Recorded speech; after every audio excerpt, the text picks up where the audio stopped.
بسم اللہ الرحمن الرحیم احسب الناس ان يتركوا ان يقولوا آمنا وهم لا يفتنون ولقد فتنا الذين من قبلهم وقالت الأعراب آمنا قل لم تؤمنوا ولكن قولوا أسلمنا بل الإيمان لما يدخل في قلوبكم وقال وَلَنَبْلُوَنَّكُمْ بِشَيْءٍ مِّنَ الْخَوْفِ وَالْجُوعِ وَنَقْصٍ مِّنَ الْأَمْوَالِ وَالْأَنفُسِ وَالثَّمَرَاتِ وَبَشِّرِ الصَّابِرِينَ الَّذِينَ إِذَا أَصَابَتْهُمْ مُصِيبَةٌ قَالُوا إِنَّا لِلَّهِ وَإِنَّا إِلَيْهِ راجعون أُولَٰئِكَ عَلَيْهِمْ صَلَوَاتٌ مِّن رَّبِّهِمْ وَرَحْمَةٌ وَأُولَٰئِكَ هُمُ الْمُهْتَدُونَ۔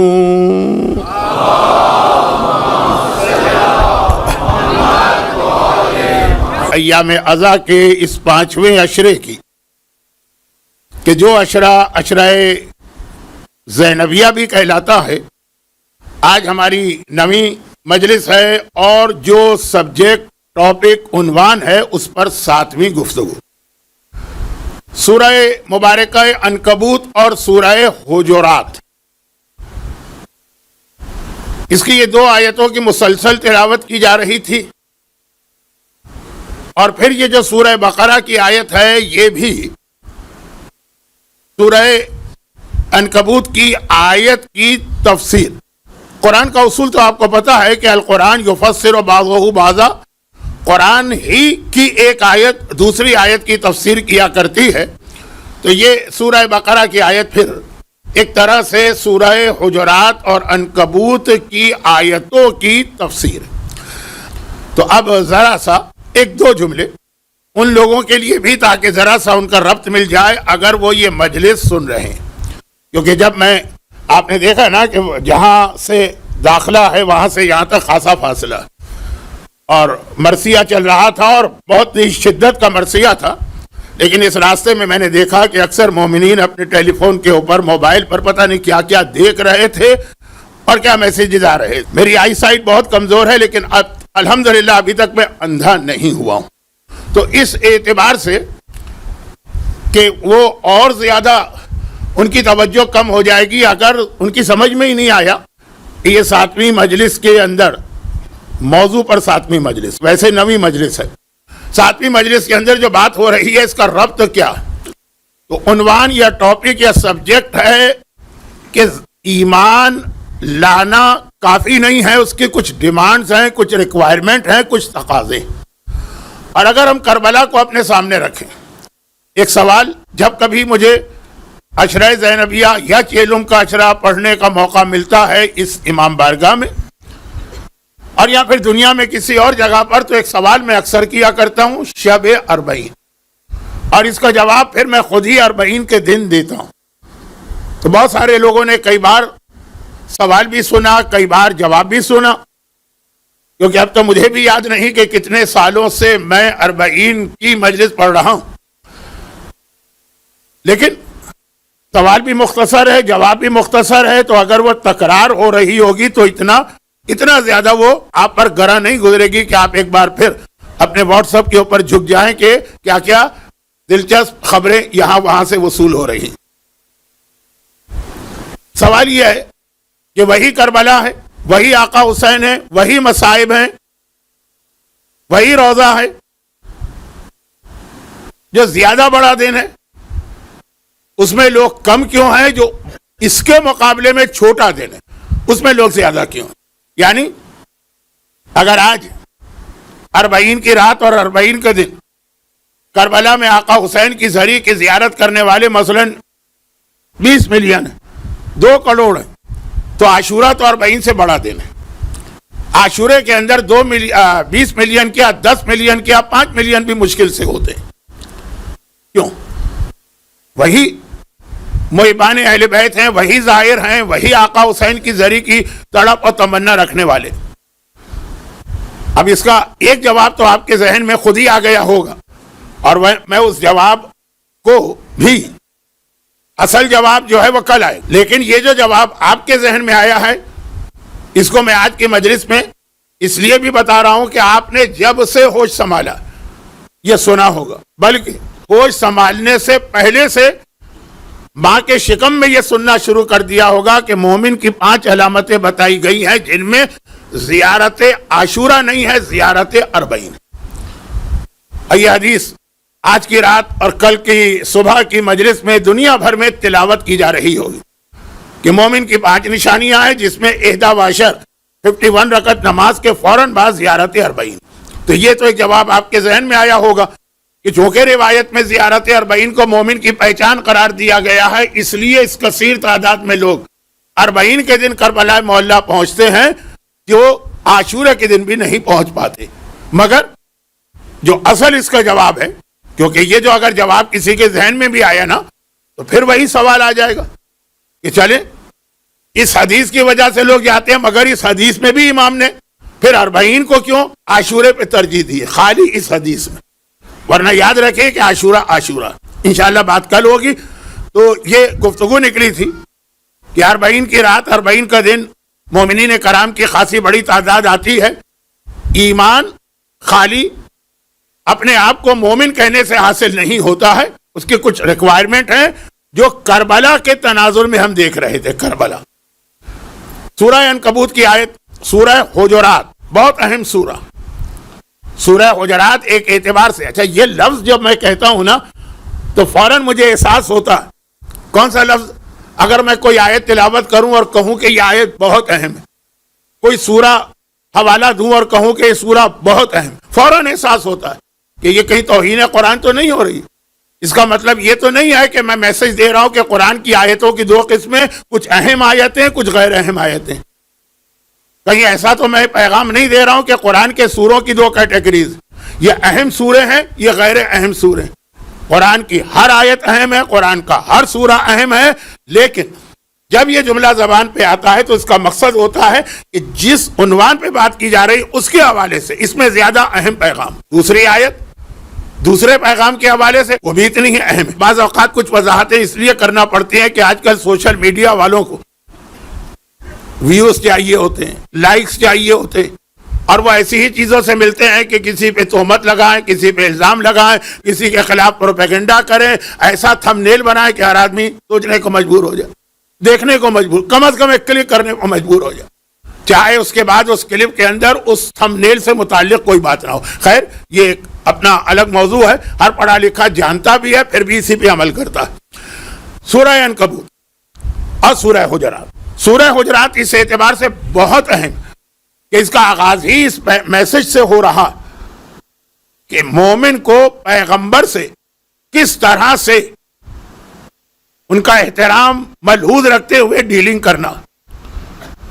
اور یاد رکھیے کہ کل دوپہر کی نہیں، کل صبح کی مجلس ہے، ظہر سے پہلے کی 10:30 بجے انشاءاللہ زندہ رہا تو بیان شروع ہوگا۔ وہ جس آیت سے مجلس شروع کی جاتی زیارت والی آیت، زیارت اس سے بالکل ملا ہوا یہی پیغام ہے کہ زیارت بعد میں ہے، پہلے رسول کی اطاعت۔ یہ کل کی مجلس کا میسج ہے، آغاز ہے۔ تو اب یہ ہے کہ پیغمبر کی اطاعت ہم کو کرنا ہے، لیکن کس انداز؟ یہ سورہ حجرات، پیغمبر کی آواز پہ اپنی آواز بلند نہ کرو، پیغمبر سے آگے نہ بڑھو، اور اس کے بعد یہ بتایا کہ جب یہ ٹریننگ تمہیں مل جائے تو صاحبان ایمان بھی ایک دوسرے کا حق ادا کریں۔ ایسا نہ ہو کہ پیغمبر کا سارا احترام کر لو اور مومنوں کو گالیاں دینا شروع کر دو، یہ یوٹیوب پہ ان کے کلپ بنا کے بھیجنا شروع کرو۔ سورہ حجرات پورا موضوع نہیں، اس کے آخر میں یہ آیت آ رہی ہے جو میں غالباً اب تک کی 9 مجالس میں سے 6 مجالس میں تلاوت کر چکا ہوں، اور یہ کہہ کے تلاوت کر چکا ہوں کہ یہ خود اپنی جگہ ایک مکمل پیغام ہے۔ خالی ترجمہ کیا ہے؟ عرب یہ کہتے ہیں، عرب نہیں، عرب جنگل میں رہنے والے، کہ ہم ایمان لائے، اے حبیب کہہ دو ان لوگوں سے کہ تم ایمان نہیں لائے، تو پھر ہم کیا ہیں؟ تو اے حبیب اگر یہ تم سے سوال کریں کہ ہم اپنے آپ کو مومن نہ کہیں، قالت الاعراب آمنا قل لم تؤمنوا، تم ایمان نہیں لائے، تو وہ کہیں گے تو پھر ہم کیا ہیں؟ ولیکن قالوا اسلمنا، ان سے یہ کہو کہ ہم اسلام لائے، ابھی ایمان نہیں لائے، بلکہ لما يدخل الایمان فی قلوبکم، ابھی تو ایمان تمہارے دلوں میں بھی داخل نہیں ہوا۔ یہ خالی ترجمہ، کیونکہ 3 دن 4 دن اس آیت پر اتنی گفتگو ہو چکی ہے، سورہ حجرات کی آیت، کہ اب اس کے پر مزید بات کرنا ان لوگوں کے لیے باعث زحمت ہوگا جو باقاعدگی سے پورا عشرہ مجالس میں آ رہے تھے۔ اب یہ تو پیغام قرآن نے دے دیا کہ تم مومن نہیں ہو۔ کن کو پیغام دیا؟ جو کہہ رہے ہیں کہ ہم مومن ہیں۔ یہ ان سے بات نہیں کر رہا قرآن جو اپنے آپ کو مومن کہہ ہی نہیں رہے، جو مومن کہہ رہے ہیں ان سے قرآن کہہ رہا ہے تو مومن نہیں، اپنے آپ کو مومن کہنا بھی نہیں، تو پھر ہم کب بنیں گے مومن؟ کیسے بنیں گے مومن؟ اب وہ سورہ عنکبوت، اور سورہ عنکبوت کی یہ پہلی آیت تو الف لام میم ہے، اس کو چھوڑ دیجئے، اس کے بعد دوسری آیت اور تیسری آیت، اس کا ترجمہ بھی اپنی جگہ ایک مکمل پیغام ہے جو آج پہلی مرتبہ آئے اس پورے عشرے۔ احسب الناس ان یترکوا ان یقولوا آمنا، کیا لوگ یہ سمجھ رہے ہیں کہ وہ اپنے آپ کو مومن کہیں گے؟ زبان سے یقول قال، قول زبان سے ہوتا ہے، وہ اپنے آپ کو زبان سے مومن کہیں گے، ان کو اللہ چھوڑ دے گا؟ وَهُمْ لَا يُفْتَنُونَ، اور اللہ کیا ان کا امتحان نہیں لے گا؟ تو تم کیا ہو؟ وَلَقَدْ فَتَنَّ الَّذِينَ مِن قَبْلِهِمْ، تم سے پہلے بھی جس نے اپنے آپ کو مومن کہا اللہ نے اس کا امتحان لیا۔ جس نے اپنے آپ کو مومن نہیں کہا نہیں ہم مومن نہیں، ان کا نہیں لے گا اللہ، ان کا امتحان نہیں لے گا، ان کو چھوڑ دے گا ان کی حال پر۔ امہلہم رویدا، مہلت دے دے گا، جاؤ، رسی ڈھیلی کر دے گا۔ یہ سارے محاورے اردو میں بھی استعمال ہوتے ہیں، لیکن جو مومن کہے گا اپنے آپ کو تو کیا اللہ امتحان نہیں لے گا؟ اور کیوں نہیں لے گا؟ تم کون سے انوکھے ہو؟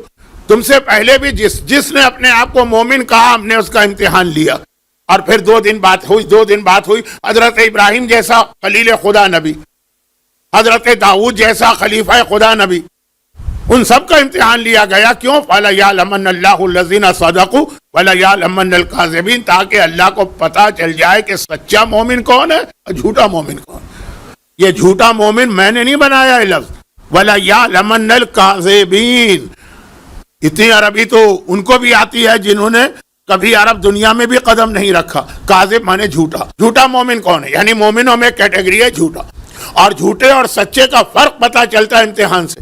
اب یہ آیتوں کا ترجمہ ہے، مجھے خود افسوس ہو رہا کہ وہ لوگ جو باقاعدگی سے آ رہے ہیں ان کا وقت ایک طرح سے میں تحصیل حاصل کر رہا ہوں، 6 دن جو ان کو سنایا وہی سنا رہا ہوں، لیکن بس اب یہ تمید ختم ہوئی، اب پھر خالی یہاں پہ بات نہیں رکی، اب امتحان لیا۔ امتحان کے میں 2 چیزیں ہوتی ہیں۔ کل حضرت داؤد کا واقعہ یاد کیجئے، داؤد کو کہا گیا کہ ہاں آج تک جتنے انبیاء کا امتحان میں نے لیا ہے تمہارا امتحان ان سے مختلف طریقے سے لیا جا رہا، یعنی تمہیں بتایا جا رہا ہے کہ کس تاریخ کو تمہیں امتحان دینا ہے جو کسی اور نبی کو نہیں بتایا گیا۔ پورا واقعہ کل آ چکا۔ اب ہمیں اور آپ کو یہ نہیں بتایا گیا، جب انبیاء کو نہیں بتایا گیا کہ ان کا امتحان کب ہوگا سوائے حضرت داؤد کے۔ اگر کسی کے ذہن میں اس حوالے سے کوئی شک آ رہا ہے تو وہ کل کی مجلس سن لے، کہیں نہ کہیں تو اس کو مل جائے گی، خود امام بارگاہ کی سائٹ پہ ہوگی، تفصیل وہاں آئی ہے، اس کو میں نہیں ریپیٹ کرنا چاہتا۔ باقی انبیاء کو نہیں بتایا، تمہیں بھی نہیں بتایا جائے گا امتحان کب لینا، مگر یہ بتایا جائے گا کہ امتحان کس طرح سے لینا۔ وَلَنَبْلُوَنَّكُمْ بِشَيْءٍ، اب سن لو امتحان کا پیپر آؤٹ ہو رہا، کس طرح تمہارا امتحان ہوگا؟ بِشَيْءٍ، تھوڑا سا امتحان ہوگا، من الخوف، خوف کا، والجوع، اور تھوڑا سا امتحان ہوگا بھوک اور پیاس کا۔ جو مومنین تڑپتے ہوئے آتے ہیں کہ مولانا جاب چھوٹ گیا کوئی دعا بتائیے، مولانا بزنس فیل ہو گیا کوئی دعا بتائیے، مولانا قرضہ بہت چڑھ گیا ہے کوئی دعا بتائیے۔ خیر اب یہ والے مسئلہ کم ہوتا ہے کیونکہ جو قرضہ لیتا ہے نا وہ تو اتنے آرام کی نیند سوتا ہے، قرضہ دینے والا آتا کہ کوئی دعا بتائیے کہ ہم نے بیچارے کی مدد کے لیے پیسہ دیا تھا، وہ تو ایسا ہضم کر کے بیٹھا۔ خیر یہی دلیل اس بات کی ہے کہ بھوک اور پیاس کا امتحان شروع ہو گیا۔ اگر آپ جاب کے لیے کوئی دعا تلاش کرتے پھر رہے ہیں، اگر آپ بزنس کے لیے کوئی دعا تلاش کرتے پھر رہے ہیں، اگر آپ یہ قرضہ لینے اور دینے کے حوالے سے، یہ دوسرا امتحان ہے۔ اور وَنَقْصٍ مِّنَ الْأَمْوَالِ، اور پھر امتحان ہوگا تمہارا مال کی کمی سے، وَالْأَنفُسِ، اور جان کی قربانی سے، جان بھی دینا پڑے گی، وَالثَّمَرَاتِ، اور پھر میوائے دل یعنی اولاد۔ اچھا اب یہ امتحان کا پرچہ اللہ نے آؤٹ کیا یہاں پر، اور اس میں جو آخری 3 باتیں آ گئیں، مال، جان، اولاد، اس کے حوالے سے قرآن میں 2 اور جگہوں پر، ایک سورہ انفال اور ایک سورہ تغابن، ملتی جلتی آیت آئی ایک لفظ کے فرق کے ساتھ، انما اموالکم و اولادکم فتنہ، تمہارا مال اور اولاد تمہارا امتحان ہے۔ یہ لفظ فتنہ اردو والا نہیں، عربی والا. وہی سورہ عنکبوت میں آیا فتنہ یفتنون، یہ تمہارا امتحان. تو یہاں پر یہ آیا کمی کے ذریعے امتحان لیا جائے گا. پھر قرآن نے کہا کہ نہیں، مال اور اولاد کے حوالے سے کئی طرح کا امتحان ہوگا. پھر رزلٹ وبشر الصابرین الذین اذا اصابتهم مصیبہ، جب ان پر کوئی مصیبت آتی ہے تو صبر کرنے والے. 3 دن حضرت داؤد کی وہ حدیث آئی کہ صبر نہ بھی کرو گے تب بھی مصیبت تو آئے گی، مگر سارا ثواب اور اجر کھو دو گے. مصیبت تو آئے گی اور صبر کرو گے تو مصیبت تو آئے گی، لیکن وہ صبر کا نتیجہ یہ ہے کہ الذین اذا اصابتهم مصیبہ، جب مصیبت آتی ہے قالوا انا للہ و انا الیہ راجعون. شام غریبہ کو جو آپ آیت سنتے ہیں، شام وطن سے ایک رات پہلے یہ آیت آج سن رہے ہیں. پھر کیا قرآن کہتا ہے اولئک علیہم صلوات من ربہم، ان کا رب ان کے اوپر درود بھیج رہا ہے. وہ ایک آل محمد کا درود ہے، ایک یہ صبر کرنے والوں پر درود. وہ رحمہ اور خصوصی رحمت نازل کر رہا ہے. وَأُولَئِكَ هُمُ الْمُهْتَدُونَ. اور اب قرآن کہہ رہا ہے، اب جب امتحان میں کامیاب ہو گئے، اب کہہ رہا ہے اب ہو تم ہدایت والے، یعنی اب تمہارا ایمان ثابت ہوا. آل محمد محتدون نہیں، آل محمد ہادی کہتے ہیں ہدایت کرنے والا، محتد کہتے ہیں ہدایت قبول کرنے والا. تو ان کو ہدایت قبول نہیں کرنا. ایسا نہیں ہے کہ دنیا میں آئے کچھ عرصے نعوذ باللہ گمراہی میں گزارے پھر ہدایت پر آئے. تو یہ آیت ہمارے اور آپ کے لیے کہ اللہ نے کہا میرا درود تمہارے لیے، جس میں آل محمد کے ساتھ ہمیں شریک کر دیا اس آیت میں. میری رحمت تمہارے لیے ہے اور تمہارے ایمان کو میں نے مان لیا کہ تم مہتد ہو، یعنی ہدایت والے ہو، یعنی مومن ہو. اب یہ امتحان اللہ نے بتایا. یہاں رک کر کل رات کی مجلس کا آخری ٹکڑا کہ میدان قیامت میں جب لوگ دیکھیں گے کہ مصیبتیں پر. اچھا اب یہ سورہ عنکبوت کے بارے میں ایک جملہ اور سن لیجیے. یہ آیت نازل کب ہوئی؟ مکے میں نازل ہوئی. کب نازل ہوئی؟ مکے میں بھی. پیغمبر کے اعلان کو 7 سال ہو گئے، یعنی اعلان رسالت. اور اتنا ٹارچر ہو رہا تھا اسلام لانے والوں.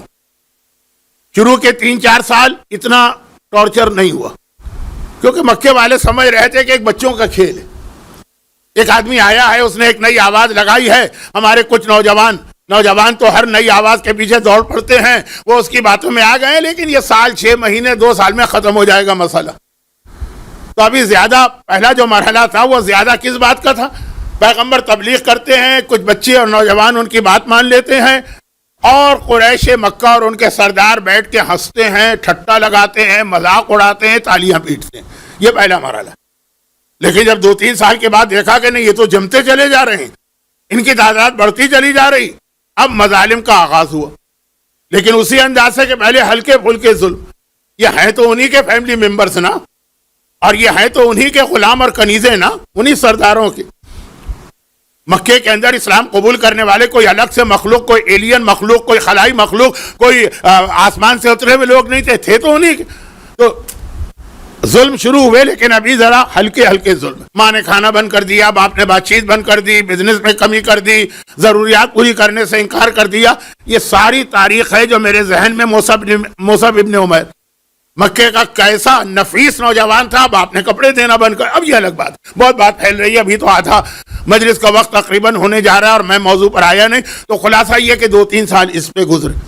جب دیکھا کہ نہیں اس سے بھی کوئی فائدہ نہیں ہوا، تو اب اس کے بعد مظالم کی شدت ہوئی. اب کوڑے مارے جا رہے ہیں، اب جلتی ریتی پہ لٹایا جا رہا ہے، اب سینے پہ پتھر رکھ کے توڑا جا رہا ہے، اب گلے میں رسی باندھ کے گلا گھونٹا جا رہا ہے، اب جانور کی کھالوں میں بند کر کے پانی میں ڈال کے غوطے لگائے جا رہے ہیں. اب خباب ابن ارد کی طرح سے آگ پر لوہے کی سیخوں کو گرم کر کے پیٹ کو داغا جا رہا. مظالم اس شدت پہ. پھر وہ منزل آ گئی کہ صبر بھی ایک حد تک آدمی کرتا ہے نا، عام آدمی. یا رسول اللہ آخر یہ سلسلہ کب ختم ہوگا؟ 7 سال ہو گئے ہیں اور ایسا لگ رہا ہے کہ there will be no end، یہ تو ہمیشہ رہے گا. پیغمبر کو جلال آ گئے. کن لوگوں کی بات سن کر؟ ان بیچارے مظلوم اور تشدد کا نشانہ بننے والوں کی بات سن کر جلال آ گئے. کہا کہ ابھی تو تم نے کوئی امتحان دیا ہی نہیں ہے. امتحان تو ماقبل کے انبیاء کی امتوں نے دیا. پھر پیغمبر نے تفصیل بتائی جس کا وہ جملہ تو مشہور ہے کہ زکریا کو دیکھو، وہ اللہ کے نبی ہیں، اور ایسے نبی ہیں جو حضرت یحییٰ کے لیے دعا مانگی اور سارا واقعہ، انہیں آرے سے چیرا گیا ہے اور تم کوڑوں اور لوہے کی سیخوں کی وجہ سے تڑپ کے آ رہے. اور پھر قرآن کی آیت نازل ہوئی کہ ابھی تو کوئی امتحان ہوا ہی نہیں ہے، بہت چھوٹا امتحان یہ ان کا تھا، تب یہ قرآن کا سورہ نازل ہوا. ہم اور آپ تو چھوٹے سے امتحان میں گھبرا جاتے ہیں، ہر وقت اللہ کی بارگاہ میں شکایت. لقمان حکیم، حضرت لقمان نبی ہیں کہ نبی نہیں ہے، یہ ڈسکشن 1400 سال سے چل رہا. قرآن کریم نے حضرت لقمان کی تعریف بھی بہت کی، پورا ایک سورہ بھی ان کے نام پہ نازل کر دیا، اور تعریف والا سورہ، کیونکہ جملہ پھر غلط فہمی پیدا کرے گا. آپ کہیں گے یوں تو ابو لہب کے نام پہ بھی سورہ نازل ہوا، نہیں، تعریف والا سورہ، پریز، قصیدہ پڑھ رہا ہے قرآن لقمان کا، مگر یہ واضح نہیں کر رہا ہے کہ وہ نبی تھے کہ نہیں تھے. میری ایک مجلس تھی، شاید تیسری، جس کے نتیجے میں مسلمانوں میں آج تک سر پھٹول ہو رہی ہے کہ لقمان نبی تھے کہ نہیں تھے، جس بحث کا کوئی فائدہ ہی نہیں. نبی تھے تب بھی ہمیں کیا فائدہ، نبی نہیں تھے تب بھی ہمارا کیا نقصان. ہمارا نبی جو ہے وہ تو بہرحال سردار انبیاء ہے، لیکن ایک بحث ہو رہی، چلیں بحث بھی کریں، مگر جو اصل لقمان کو قرآن نے مینشن کیا ہے اس پہ تو جائیے. سورہ لقمان کی شروع کی آیت، گانا بجانا حرام ہے. گانا حرام ہے، یہ مسئلہ اسلام میں کہاں سے آیا؟ لوگ تو ایسے عادی ہو گئے نا گانے کے کہ ملکہ ترنم اور شہنشاہ غزل ہی کے گانے ان کے لیے اطمینان بخش نہیں ہیں. کہتے مولا کا قصیدہ بھی گانے کے انداز میں پڑھے، حسین کا ماتم بھی گانے کے انداز میں کرے. نہ اس کے بغیر قصیدے کا مزہ آتا ہے، نہ اس کے بغیر آنکھوں میں آنسو آتے. یہ کون سی محبت ہے کہ آپ کہیں کہ اس وقت تک فضائل کا مزہ نہیں آتا جب تک کہ اسٹائل گانے کا نہ ہو، اس وقت تک رونا نہیں آتا ہے جب تک کہ ماتم اور نوحے کا انداز گانے کا نہ ہو. تو کہاں سے کہاں تک لوگ پہنچ رہے ہیں، بیچارے مخلص. شیطان کس طریقے سے لوگوں کو بہکاتا ہے یہ ایک پورا الگ موضوع ہے. تو اب وہ کہ کہاں لکھا ہے قرآن میں گانا حرام ہے؟ یہ آپ جو بات کر رہے بہت ہی مشہور پاکستان کے مومن گلوکار، نوحے والے نہیں، انہوں نے مجھ سے بحث کی مجلس کے بعد، کہاں لکھا ہے قرآن؟ اور وحید علی بھائی، جب رسول خدا مکے مدینے میں داخل ہو رہے تھے تو مدینے کی بچیاں گانا گا رہی تھی، طلع بدر علینا من ثنیات البدر، اب تو بہت مشہور یہ قصیدہ. پیغمبر نے کچھ نہیں. یہ ان باتوں کا آج وقت نہیں ہے، لیکن میں عرض یہ کر رہا ہوں کہ چونکہ اس عشرہ زینبیہ یا عشرہ اربعین میں ایک تاریخ شہادت کی بھی آتی، جو تابوت برآمد ہوا تھا، تو تقریباً ہر دوسری تیسری مجلس میں جو شہادت کی رات ہے وہ تو میں 8ویں امام کے حالات پڑھتا ہی ہوں، اس سال بھی پڑھے، بلکہ شہادت کا دن ختم ہو کے بھی جو آتی ہے مجلس، اس میں بھی وہی حالات پڑھتا ہوں. اس کے علاوہ بھی ایک آدھ حدیث آتی ہے، ایک حدیث یہاں سن لیجیے. اور وہ یہ ہے کہ 8ویں امام نے اس طریقے سے یہ حدیث ہم تک پہنچائی جو طریقہ سلسلۃ الذہب کے نام سے میں 2 دن پہلے بتا چکا ہوں، سوائے اس کے کہ وہاں پہ حدیث رسول پہ پہنچ کے رک گئی. یہ حدیث ہے سلسلۃ الذہب، پھر آگے جبرائیل سے اللہ تک بات جاتی. لیکن ہے وہی کہ میں نے اپنے بابا 7ویں سے سنا، 6ٹھے سے سنا، انہوں نے 5ویں سے، انہوں نے 4تھے سے، انہوں نے آقا حسین سے، انہوں نے ہمارے جد علی سے، انہوں نے رسول خدا سے. خبردار، یہ پیغمبر کا جملہ ہے، خبردار، نہ ہمارے دشمنوں کا لباس پہننا، نہ ہمارے دشمنوں کا کھانا کھانا، نہ ہمارے دشمنوں کے راستے اور طریقے پہ چلنا، ورنہ تم بھی ہمارے دشمنوں میں شامل سمجھے جاؤ گے. اب میں بار بار کتاب کا حوالہ نہیں دیتا، جو میں نے شب شہادت ایک کتاب کا حوالہ دیا تھا، شیخ صدوق کی عظیم کتاب، اسی کی یہ حدیث. چلے کتاب تو بہت ضخیم ہے، والیوم 2 میں. اچھا، اب یہ تو پیغمبر نے فرمایا دشمنوں کے راستے پہ نہ چلنا، اس سے پہلے دشمنوں کا کھانا نہ کھانا، اس سے پہلے دشمنوں کا لباس نہ پہننا. اب یہ حدیث تو 8ویں امام نے اپنے جد سے نقل کی، پھر وضاحت خود کر رہے ہیں 8ویں امام. تو حدیث کے 2 حصے ہو گئے، الفاظ رسول کے ہیں، تفسیر 8ویں امام کی ہے پوری ایک حدیث معصومین کی، آدھی یہاں سے آدھی وہاں سے. پھر امام نے خود بتایا کہ دشمنوں کے لباس سے کیا مراد. وقت نہیں ہے اس لیے میں پوری حدیث نہیں پڑھ رہا ہوں. اور دشمنوں کے کھانے سے کیا مراد ہے، اس کے اندر امام نے 7 یا 8 چیزوں کا نام لیا ہے، جس میں 3 چیزیں بہت اہم ہیں. نمبر 1، خرگوش، نمبر 2 بغیر چھلکے کی مچھلی. یہ حدیث ہے اور بہت سیریس حدیث ہے. دیکھیں نا 8واں امام. اور نمبر 3 بلکہ جو سب سے پہلے ہے وہ ہے شراب کی ایک قسم فوقا، جس کو لوگ چھوٹی شراب کہتے ہیں. لیکن یہاں پر صرف یہ نہیں کہا بلکہ یہ بھی کہا کہ کیا تمہیں معلوم ہے جب دربار یزید میں میرے مظلوم جد کا کٹا سر گیا تھا تو یزید کیا کر رہا تھا؟ کہا وہ شراب پی رہا تھا اور جوا کھیل رہا تھا، اور اپنے تخت کے نیچے اس نے اس کشت کو رکھا تھا جس میں میرے جد کا کٹا ہوا سر تھا. تو ہمارا شیعہ تو کبھی یہ 2 کام نہیں کرے گا، نشے والی چیز استعمال نہیں کرے گا اور جوئے کی طرف نہیں جائے گا. چاہے وہ جوا باقاعدہ کیسینو کے شکل میں ہو، چاہے وہ جوا اسنوکر اور بلیڈ کی شکل میں ہو. لاسٹ ایئر کی مجلس خیر. تو خلاصہ یہ ہے کہ خود آج 40 اہل بیت کی رہائی کے مصائب، تو اس کے اندر آغاز کہاں سے ہے؟ اسی دربار میں اہل بیت پہلے دن جو لائے گئے، اسی دربار میں آخری دن وہ امام نے جملہ کہا. بلکہ اس میں ایک جملہ اور جو بیان کرنے کی مجھ میں ہمت بھی نہیں، لیکن 8ویں امام کی وجہ سے یہ اندازہ ہو رہا ہے کہ معصومین کہ یہ بات تو صحیح تھی، معصومین بھی اس کو بیان نہیں کرتے. میں وہ جملہ نہیں بیان کر رہا ہوں کہ میرا پورا جسم کانپ اٹھتا. دربار یزید میں پہلے دن مظلوم آقا کا کٹا ہوا سر آنا. اس میں 2 جملے اور بھی ہیں اس روایت میں جو نہیں پڑھے جاتے ہیں، اس لیے کہ شاید کسی خطیب، کسی ذاکر، کسی عالم میں اتنی ہمت نہیں ہے، کلیجہ پھٹ جاتا ہے وہ 2 جملے اس کو چھوڑ دی. اس کے بعد پھر کیا فرمایا امام نے؟ دشمنوں کے طریقے پہ نہ چلنا. کہا دشمنوں کا طریقہ ہے راگ اور رنگ اور گانوں کی محفلوں کو سجا کے بیٹھنا. اب دیکھیں بہت ساری حدیثوں میں اس حرام کام کی مذمت آئی ہے. یہ حدیث کا لفظ یاد کیجئے کہ یہ دشمنوں کا طریقہ ہے، اگر تم اس میں انوالو ہوئے تو ایک دن تم بھی ہمارے دشمن بن جاؤ گے. یہ جو ایک وارننگ آ رہی ہے اللہ کے رسول کی جانب سے، یہ پورے جسم کو کانپ اٹھتا ہے. انسان کا جسم، رونگٹے کھڑے ہو جاتے ہیں انسان کے. اور یہاں مومن کی ڈیمانڈ ہوتی ہے کہ نوحہ بھی وہ چلے گا جو گانے کے انداز میں ہو، اور قصیدہ بھی وہ چلے گا جو گانے کے انداز میں. واپس آئیے سورہ لقمان. بالکل شروع میں وہ آیت آئی من یشری لغو الحدیث. تو یہ حضرت لقمان نبی تھے کہ نبی نہیں تھے؟ اس پر بحث کرنے کی ضرورت نہیں ہے. یہ دیکھو کہ قرآن نے ان کا تذکرہ کیوں کیا. نبوت کی وجہ سے نہیں کیا ہے، ورنہ اشارہ کرتا ان کا جو میسج. اب ان کا ایک واقعہ قرآن سے ہٹ کر بھی ہے. پھر آخر میں بھی اس پورے سورے میں حضرت لقمان کی وہ نصیحتیں ہیں جو اپنے بیٹے کو کی تھی. تربیت اولاد کا ایک اہم اصول کہ اولاد کو پیدا کر کے کھلا پلا کے اچھے اسکولوں میں تعلیم دلا کے چھوڑ مت دینا. آگے ایک ذمہ داری اور بھی، وہ شاید کل دوپہر کی مجلس میں آئے، ورنہ کل رات کی مجلس جو شام وطن کہلاتی اس میں تو یقیناً وہ حدیث آئے گی، اسی پہ میرا موضوع مکمل ہوگا. اب حضرت لقمان کسی کے غلام تھے شروع میں، تو ایک مرتبہ ان کے آقا کے پاس ایک موسم کا پھل آیا.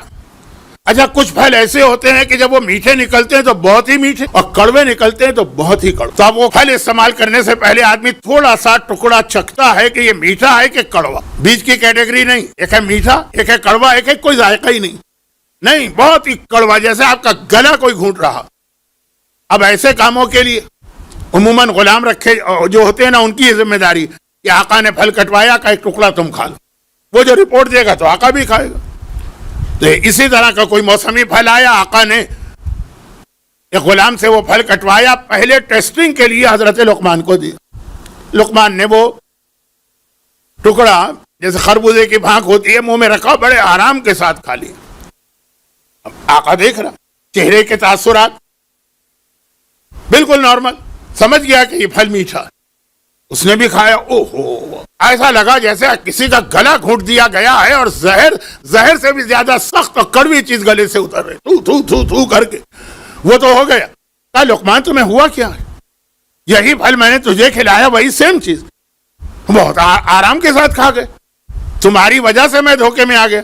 کہا کہ جس ہاتھ نے ہمیشہ مجھے میٹھا پھل کھلایا ہے، اگر ایک بار اس ہاتھ سے کڑوا پھل آ گیا تو میں نے اسے شرافت و غیرت کے خلاف سمجھا کہ میں کوئی کمپلین کروں.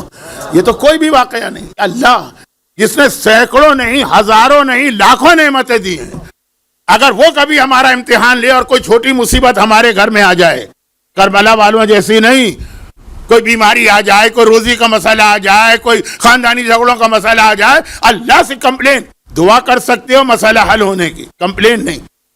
کمپلین صرف ایک دعا میں, اللہم انا نشکو الیک فقد نبینا وغیبت ولینا. خدا بندہ کمپلین اگر ہے تو اس کی ہے کہ امام کیوں غیبت میں ہے, باقی کمپلین نہیں. ایک مرتبہ سینکڑوں نعمتیں دینے والا خدا ایک مرتبہ اگر ہمارے امتحان کے لیے ہمیں ایک کڑوے پھل کی طرح چیز کھلا دیتا ہے, مومن کے چہرے کا تاثر بھی نہیں بدلنا چاہیے, اور پھر اس کا جو اجر ملتا ہے کل رات کی مجلس کا آخری کیا, یہی تو تھا نا کہ معصوم نے فرمایا قیامت میں اس کا اجر دیکھ کے ہر آدمی کہے گا کاش دنیا میں بھی ہم پر اتنی مصیبتیں آتی. اور اب آ جائیے اس کے حوالے سے دو چھوٹی سی, ایک روایت اور ایک حکایت. نہیں وقت بہت تیزی سے گزر رہا ہے تو چلیں خالی روایت یعنی معصوم کی, حکایت ایک عالم کا واقعہ تھا لیکن چھوڑے عالم کے واقعے کا وقت نہیں. آج بھی اگر آپ ایسی جگہوں کی تلاش میں نکلیں جہاں پر دعا بہت جلد قبول ہو, بلکہ بعض روایتوں میں یہ لفظ آیا کہ یہ وہ جگہ ہیں جہاں پر دعا جیسا تیر اپنے نشانے پہ پہنچتا ہے اس سے بھی زیادہ تیزی کے ساتھ قبولیت تک پہنچتی ہے. اب اس کے اندر سب سے پہلی تو وہی جگہ ہے کہ جہاں اس وقت 20 ملین مومنین کرام پہنچے ہوئے. قبولیت دعا کے لیے اہم ترین جگہ ہم اور آپ تو کیا ہیں؟ 10واں امام جب کسی زائر کو دیکھتا ہے کہتا ہے میرے لیے جا کے میرے جد کے روضے پہ دعا کرنا. اور بعض زائر تو چکرا جاتے تھے کہ ان میں اور آقا حسین میں فرق تو کوئی نہیں ہے نا, یہ سب ایک ہی خاندان ہے, خاندان بھی نہیں, ایک ہی نور کے ٹکڑے, اولونا اوسطونا آخرونا کلونا, ان کے لیے وہاں کیا دعا کرو. اور پھر 10ویں امام نے اس کا جواب دیا جو آپ زیارت میں بہت سنتے رہتے ہیں. تو قبولیت دعا تو بہت سی جگہوں پہ, مثلا نماز کے قنوت میں آپ اپنے پرابلم کی دعا مانگے, نماز کے قنوت میں دیکھیے وہ دعا قبول ہوتی ہے کہ نہیں ہوتی, آخری سجدے کی دعا. لیکن اب یہ جو میں نے کہا نا کہ اب کچھ لوگ نماز کے ذکر سے ذرا سے گھبرا جاتے ہیں, یہ تو قرآن کی آیت ہے وَاسْتَعِینُوا بِالصَّبْرِ وَالصَّلَاةِ, جب تمہیں اللہ سے مدد چاہیے تو نماز کے ذریعے مدد مانگو. تو اب یہ نماز ہے, تلاوت قرآن ہے, دعائیں ہیں, مجلسیں ہیں, روزے دعا کی قبولیت. لیکن تیر کی طرح سے جیسے دعا اپنے ہدف کو پہنچے وہ جگہیں, ان میں سے ایک اگر یہ لسٹ میں سنانے شروع کروں تو شاید مجلس کا باقی سارا وقت اس میں چلا جائے. ان میں سے ایک ہے میدان احد میں جناب حمزہ کی قبر. جناب حمزہ کی زیارت بھی آپ پڑھ لیجئے گا ترجمے کے ساتھ, یقین نہیں آئے گا اس میں وہ الفاظ استعمال ہوئے ہیں ان کی فضیلت بیان کرنے کے لیے کہ جن میں سے کچھ الفاظ معصومین کی زیارت میں بھی نہیں آئے. اب توہین کا پہلو مت لیجیے گا, میں بار بار اس کو وضاحت کرتے کرتے تھکا جا رہا ہوں. توہین کے اعتبار سے نہیں, جناب حمزہ کا رتبہ بتانے کی. مولا سجاد نے جو خطبہ دیا تھا دربار یزید میں نہیں, مسجد دمشق میں, جس کے کچھ جملے آپ کو یاد ہیں کہ جب اس کو روک دیا تھا خطیب کو اور یزید کو اذان دلوانا پڑی تھی اور مولا نے کہا تھا تیرے جد کا ذکر ہے میرے, اس میں مولا سجاد نے خطبے کے شروع میں اپنے خاندان کا تعارف کرایا تھا اور کہا تھا کہ اللہ نے ہمیں یہ فضیلتیں دی ہیں. اس میں جناب حمزہ کا خصوصی تذکرہ تھا, وَأَسَدُ اللَّهِ وَرَسُولِهِ مِنَّا, اور اللہ اور رسول کا شعر جناب حمزہ وہ ہمارے خاندان میں سے ہیں. تو جناب حمزہ کی ایک بڑی شخصیت ہے اور ہمارے یہاں ان کا احترام بھی ہے, اور پہلے زمانے میں ان کے حوالے سے کچھ نظر و نیاز کچھ مخصوص چیز تھی. جناب حمزہ کے روضے کی زیارت, اب روضہ تو نہیں ہے جو قبر. قبولیت دعا اور خاص طور پر اولاد کے لیے دعا, اور اولاد میں بھی ایک بات یاد رکھیے گا, بیٹیوں کی شادی کے لیے. اچھا یہ جو بات میں کہہ رہا ہوں نا بہت سارے لوگ آپ کو بتائیں گے, لیکن اب جو جملہ میں کہہ رہا ہوں یہ تکبر کی نیت سے نہیں کہہ رہا ہوں, یہ صرف اپنے بات کو وزن بات میں پیدا ہو کہ غالباً ہندوستان اور پاکستان میں بہت کم لوگ ایسے ہوں گے جنہوں نے میری طرح سے حج اور عمرے کا جو سلسلہ ہے اس کو ذہن میں رکھا. اتنی مرتبہ جناب حمزہ کے قبر کی خود زیارت کی اور لوگوں کو زیارت کرائی. یہ تکبر نہیں, یہ صرف یہ بتا رہا ہوں کہ جو بات میں کہہ رہا ہوں یہ خالی کتاب کی پڑھی ہوئی بات نہیں کہہ رہا ہوں, کتاب میں بھی ہے لیکن تجربہ شدہ بھی بات ہے. میں اپنی ذاتی بات نہیں کر رہا ہوں, قافلے میں لوگ آتے ہیں, میں یہ مسئلہ بتاتا ہوں, اگلے سال اس کے اگلے سال گواہی ان کی طرف سے آتی ہے, تو بہت اہم. اب جناب حمزہ کا موضوع تھا ہی نہیں آج, یہ کیوں آ گیا؟ یہ آ گیا کل رات کی مجلس سے ربط ملانے کے لیے.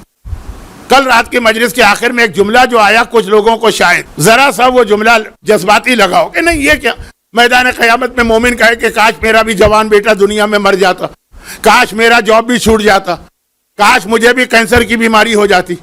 جو لوگ کل نہیں تھے ان کی سمجھ میں میرے جملے نہیں آ رہے ہوں گے، اور تھوڑی دیر کے لیے ان جملوں کو اپنے ذہن سے نکال دیں ورنہ غلط فہمی ہو. لیکن جو کل تھے، تو اب یہ بعض اوقات ہوتا ہے کہ یہ کیسے ہو سکتا ہے، ایسی بات انسان کرے. جناب حمزہ میدان احد میں 70 مسلمان شہید ہوئے، یعنی رسول خدا نے اپنی ساری زندگی میں تقریباً 80 جہاد کیے، غزوے اور سری.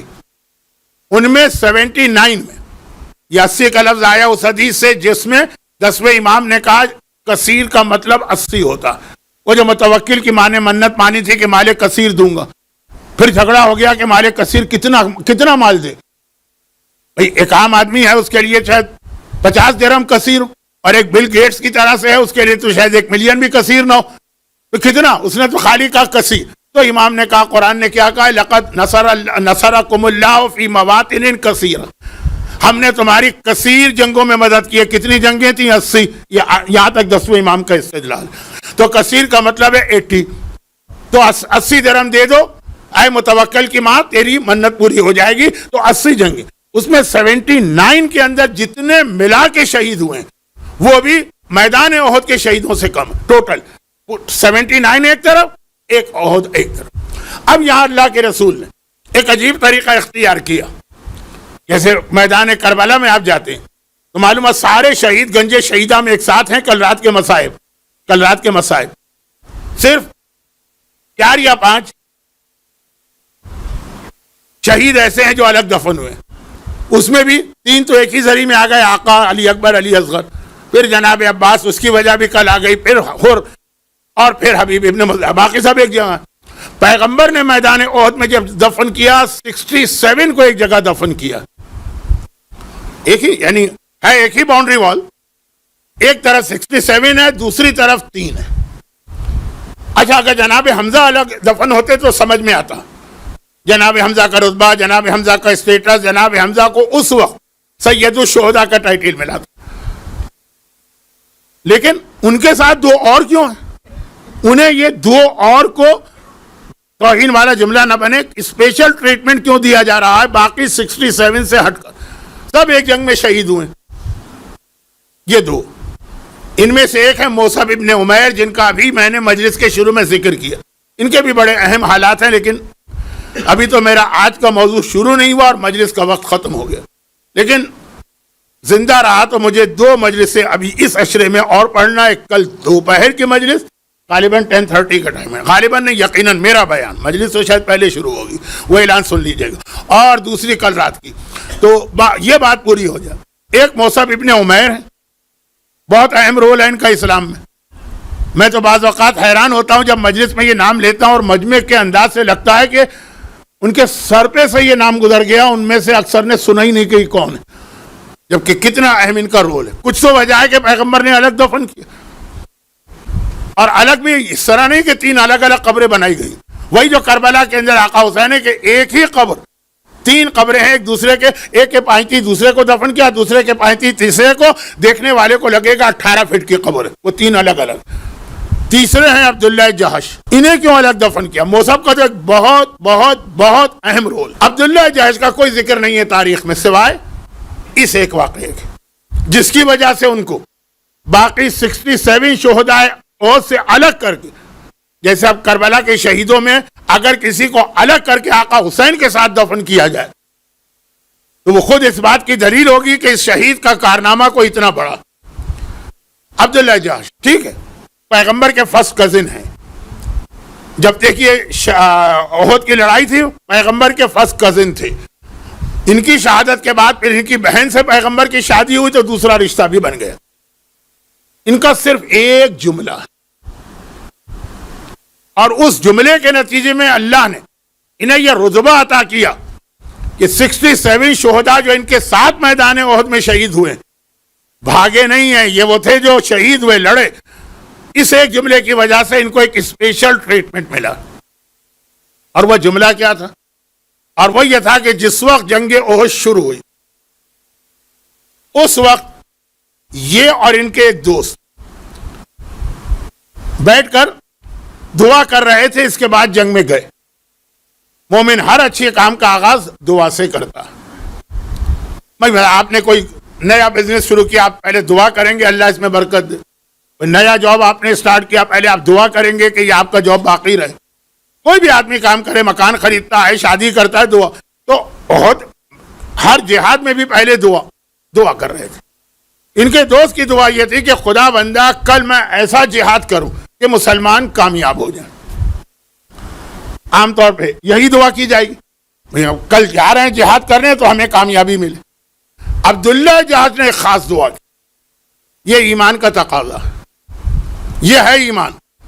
عبداللہ جہاز نے دعا کی کہ خدا بندہ مجھے پتا کہ کامیابی اور ناکامی یہ میرے بس اور اختیار میں نہیں ہے، وہ تیرے ہاتھ میں. یہ نہیں ہے کہ میں بہت عظیم جنگ کروں تو میری وجہ سے مسلمان جیتیں گے.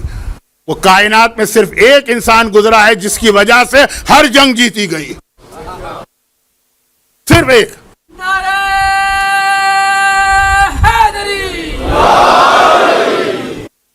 اور کوئی آدمی آپ کو ایسا نہیں ملے گا. تو وہ آج چیزیں دیگری، کیونکہ آپ نے نام لے لیا ہے تو اس لیے میں ذرا تفصیل میں نہیں جا رہا ہوں، وقت بھی ذرا کم تھا. صرف ایک انسان.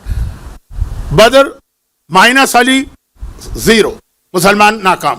احد -علی مسلمان ناکام. خندق -علی مسلمان ناکام. خیبر تو ہماری آنکھوں کے سامنے آ گئے. -علی وہاں کیا گیا کئی دنوں تک، اور جو ہوتا رہا وہ بھی آپ کے سامنے ہے. اور جب علی آئے تبھی کامیابی ہوئی نا، تو وہ علی ایک ہے، باقی تو کوئی نہیں. عبداللہ جہاز کہتے ہیں خدا بندہ مجھے پتا جنگ میں کامیابی اور ناکامی یہ میرے وجہ سے نہیں ہو سکتی، تو میری تو ایک دعا کہ کل جو بھی جہاد کا نتیجہ نکلے میرا جسم تلواروں سے اس طرح سے ٹکڑے ٹکڑے کیا جائے کہ جیسے لاشے کو جس طرح مسلح کیا جاتا ہے، تاکہ قیامت کے دن جب میں تیری بارگاہ میں آؤں تو اپنے وہ سارے زخموں کو لے کے آؤں. خدا بندہ تیرے دین کی خاطر میں نے اتنے زخم برداشت کیے ہیں اور تیری خوشنودی حاصل کروں. مرنا نہیں، کامیابی نہیں، زیادہ سے زیادہ میدان جہاد کے زخم کھانے کی دعا کی ہے. عبداللہ جہاز کا لاشا جب میدان احد سے اٹھایا گیا تو دوسرا سب سے زیادہ دیکھنے میں بدتر تو نہیں کہیں گے، دیکھا نہیں جا رہا تھا ایسا لاشا. پہلا تو آپ کو پتا ہے جناب حمزہ کا ناک کاٹی گئی، کان کاٹے گئے، کلیجہ نکالا گیا، نیکلس بنا کے پہنا گیا، اور اس کے باوجود تسلی کب ہوئی جب دربار میں شام میں یزید نے کہا آج میں نے بدر و احد کا بدلہ لیا. یہ سارے مظالم کے بعد بھی کہہ رہا ہے کہ بدلہ نہیں ہے، کیونکہ جنگ تو ہار گیا تھا نا. تو یہ جناب حمزہ. اس کے بعد عبداللہ جہاز، پیغمبر نے کہا کہ اس نے ایسی دعا مانگی جس کی وجہ سے اس کا رتبہ باقی تمام شہداء سے بلند ہو گیا، اسے میں اپنے چچا کے ساتھ دفن کروں گا. یہ پیغمبر کے چچا تھے جناب حمزہ، اور عبداللہ جہاز کے ماموں تھے. خیر، تو خلاصہ یہ کہ جو کل رات کی میری مجلس سے نا، یہ قیامت میں آپ کہیں گے خدا بندہ کاش مجھے بھی کینسر ہوتا، خدا بندہ کاش میں بھی جوان بیٹے کی میت اپنے ہاتھوں سے اٹھاتا، خدا بندہ کاش مجھے بھی کبھی کوئی اچھا جاب نہ ملتا.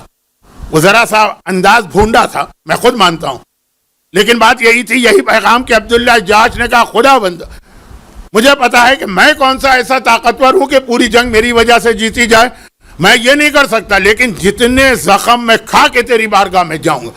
تو جو مصیبتیں مومن فیس کرتا ہے یہ اس کا گولڈ میڈل ہے، جسے پہن کر وہ میدان قیامت میں پہنچے گا. کبھی پریشان نہ ہو کہ ہمارے گھر میں فلاں پرابلم کیوں آ گئی، فلاں بیماری کیوں آ گئی، رزق کا مسئلہ کیوں آ گیا. آج کل بیٹیوں کی شادی کتنا بڑا مسئلہ ہے، کیوں شادیاں نہیں ہو رہی. آج کل لڑکوں کی شادی کتنا بڑا مسئلہ ہے، یہ مجلس میں باتیں آ چکی. کبھی اس کی وجہ سے پریشان نہ ہو، دعا کریں، یقیناً مسئلے کے حل کے دعا کریں، یقیناً مسئلے کے لیے حل کے لیے کوشش کریں، لیکن کوئی نتیجہ نہ نکلے تو اس کو قیامت پر چھوڑ دیں. عبداللہ جہاز کا میں نے معصوم کے واقعے کا اس لیے ذکر نہیں کیا کہ ہم اور معصوم ہو ہی نہیں سکتا ہے کہ ہم ان سے اپنی شباہت پیدا کریں، لیکن عبداللہ جہاز جیسے جو مسلمان تھے ہی تو ہمارے جیسے. اور یہاں پہ پھر وہ بات آتی ہے کہ جہاں قرآن نے پورے اسلام کو ایک کیپسول میں بند کر کے آپ کو کھلا دیا، پورا اسلام 6 6236 آیتیں جو قرآن میں ہیں وہ سورہ والعصر کی 3 آیتوں میں پورا اسلام آ گیا. الذین آمنوا ایمان لاؤ، وعملوا الصالحات عمل صالح کرو، وتواصوا بالحق خالی خود عمل صالح نہ کرو، ایک دوسرے کو بھی حق کا پیغام پہنچاؤ. ماں حجاب کر رہی ہے، بیٹی بے حجاب گھر سے نکل رہی، جوان بیٹا داڑھی رکھے ہوئے، بوڑھا باپ خوب داڑھی کو شیو کر کے شب اربعین کی مجلس میں شرکت کے لیے آ رہا. تواصوا بالحق جو ایک موضوع گزرا ہے، یہ سارے عشرہ زینبیہ کے اس سال کے عشرے میں باتیں آئیں، لیکن خالی حق کی نصیحت سے کام نہیں چلے گا، کیونکہ مومن رہے گا تو اس دنیا میں نا ہر طرف سے اس کو بہکانے والی طاقتیں ہیں. تو وَتَوَاصَوْا بِالصَّبْرِ، اور ایک دوسرے کو صبر کی بھی وصیت کرنا. آیت کہاں سے شروع ہوئی؟ ان الانسان لفی خسر، ہر انسان خسارے میں. کامیابی کس کو ملے گی؟ جس میں یہ 4 باتیں. ادھر قرآن نے کیا کہا؟ وَبَشِّرِ الصَّابِرِينَ الَّذِينَ إِذَا أَصَابَتْهُمْ مُصِیبَةٌ إِلَىٰ أَنْ قَالَ أُولَٰئِکَ عَلَیْہِمْ صَلَوَاتٌ مِّن رَّبِّہِمْ وَرَحْمَةٌ وَأُولَٰئِکَ هُمُ الْمُہْتَدُونَ. ہدایت ان کو ملے گی جنہوں نے صبر کیا ہے. یہاں بتایا کہ 4 چیزیں آئیں گے تو تم خسارے سے بچو گے، اس میں آخری چیز صبر. مولا کی حدیث سن لیجئے اور میں اپنی مجلس کے مصائب کے مرحلے کی طرف جاؤں گا. مولا کی ایک حدیث، اب تک جو میں نے مجلس پڑھی نا، اب یہ اس سے ہٹ کر ایک چیز. مولا نے کہا کہ صبر کی 2 قسم. پہلے تو وہ جملہ کہا جو آپ دوبارہ سن لیجئے، یہ تیسری مجلس میں آیا. مولا نے فرمایا کہ الصبر من الایمان کالراس من الجسد فاذا ذهب الراس ذهب الجسد فاذا ذهب الصبر ذهب الایمان. آسان، وہ عربی ہے جو اردو ہی سمجھ لیجیے. فرمایا صبر من الایمان، صبر اور ایمان کا ایسا رشتہ، کالراس من الجسد، جیسا رشتہ سر کا جسم سے ہوتا. اچھا بات پوری ہو گئی، لیکن نہیں، اور سمجھایا مولا نے. اذا ذهب الراس، جب سر چلا جاتا، ذهب الجسد، جسم بھی چلا جائے. بس فائزہ ذہب الصبر، اگر کسی کے پاس صبر نہ رہا ذہب الایمان، اس کا ایمان بھی چلا جائے. پہلے یہ بتایا کیونکہ وہ امتحان میں فیل ہو گئے. فیل نہیں ہوا. وَلَا يَعْلَمَنَّ اللَّهُ الَّذِينَ صَدَقُوا وَلَا يَعْلَمَنَّ الْكَاذِبِينَ. وہ جھوٹا مومن نکلا. اور اس کے بعد پھر مولا نے کہا کہ صبر و صبران، صبر کی 2 قسمیں، الصبر عند المصیبہ والصبر عند المعصیہ. ایک ہے کہ مصیبت آئے تمہارے گھر میں، جو میرا موضوع 6 دن چلا، 7 دن، آج 7واں دن. مصیبت آئے صبر کرو، یہ تو ہے نا پہلو ہے کہ چل رہی بات. لیکن والصبر عند المعصیہ، وہ بھی صبر ہے کہ گناہ کا چانس مل رہا ہو اور تم صبر کر کے اپنے آپ کو گناہ سے بچاؤ. وَتَوَاصَوْا بِالْحَقِّ کے بعد قرآن نے کہا حق کی نصیحت کرو. جب حق کی نصیحت کرو گے تو صبر کی نصیحت بھی کرنا پڑے گی. کیوں کہ جب کوئی مومن حق پہ عمل کرے گا، اتنی مخالفتیں اس کی ہوں گی. یزید کی طرف سے نہیں، ہارون و مامون کی طرف سے نہیں، اس کے باپ کی طرف سے، اس کی ماں کی طرف سے، اس کے بھائی بہنوں کی طرف سے. مرد ہے تو اس کی بیوی کی طرف سے، عورت ہے تو اس کے شوہر کی طرف سے. اب ذرا سوچیے کتنی شدید گرمی آج کل ہو رہی ہے دنیا میں. جہاں جو زائرین گئے ہیں ان سے آپ کا رابطہ ہے، پوچھئے کتنی شدید گرمی. جو حج پہ گئے تھے جن میں میں بھی الحمدللہ شامل تھا، پوچھئے کیا گرمی تھی. یہاں آپ رہ رہے ہیں، کیا گرمی. اتنی شدید گرمی، ایسے جلتے ہوئے سورج کے لیے ایک عورت اپنا پورا حجاب کر کے، وہ عبایا اور برقع پہن کے نکل رہی ہے، جبکہ اس وقت مردوں کا دل چاہتا ہے بدن پہ جتنے کپڑے ہیں یہ بھی اتار پھینکو. یہ کوئی آسان امتحان نہیں ہے. اس مرحلے سے گزرنا پڑے تو پتہ چلے 1 دن 2 دن آدمی کر لے تکلیف. رمضان کے روزے ہیں، بہت گرم ہے، 1 مہینے کے ہوتے ہیں، لیکن جو ساری زندگی جس کو اس حجاب کے ساتھ رہنا، یہ اس کا بہت بڑا امتحان. لیکن وہ صبر کرتی ہے، گناہ نہیں کرے گی. یہ ہے تواصوا بالصبر جو اس عورت کو ان الانسان لفی خسر سے بچاتا. مرد ہیں، کتنے آپ کو موقع ملیں گے مال حرام کے. مال حرام پہ میں اس لیے زور دیتا ہوں کہ آج ہم اس منزل پہ پہنچ رہے ہیں کہ جہاں یزید کا بدترین انجام ہم اسٹارٹ ہو رہا. مگر مولا نے، آقا حسین نے کربلا میں عاشور کے دن کہا تھا، اے یزیدیوں تمہاری اصل خرابی یہ ہے کہ لقد ملئت بطونکم من الحرام، تمہارے پیٹ حرام غذا سے بھرے، یہ تمہاری اصل خرابی۔ اور آخری زمانے کی حدیث ہے کہ مومن 1 درہم حلال کا کمانا چاہے گا، نہیں ملے گا، حرام نہیں چاہیے، اس کے گھر میں چل کے 70 درہم حرام کے آ جائیں گے۔ اب یہ یوٹیوب کی جو کمائی ہو رہی ہے یا سوشل میڈیا کی، اس میں شاید حلال تو 1%، 99% حرام، جو بےہودگیاں حتیٰ جو ابھی ایک اعلان ہو رہا تھا کہ اجازت نہیں ہے سوشل میڈیا پر یہاں کی کسی مجلس کے کلپ کو اپلوڈ کرنے کی۔ اب بغیر اجازت کے آپ نے اپلوڈ کیا تو کیا وہ مال حلال ہو گیا؟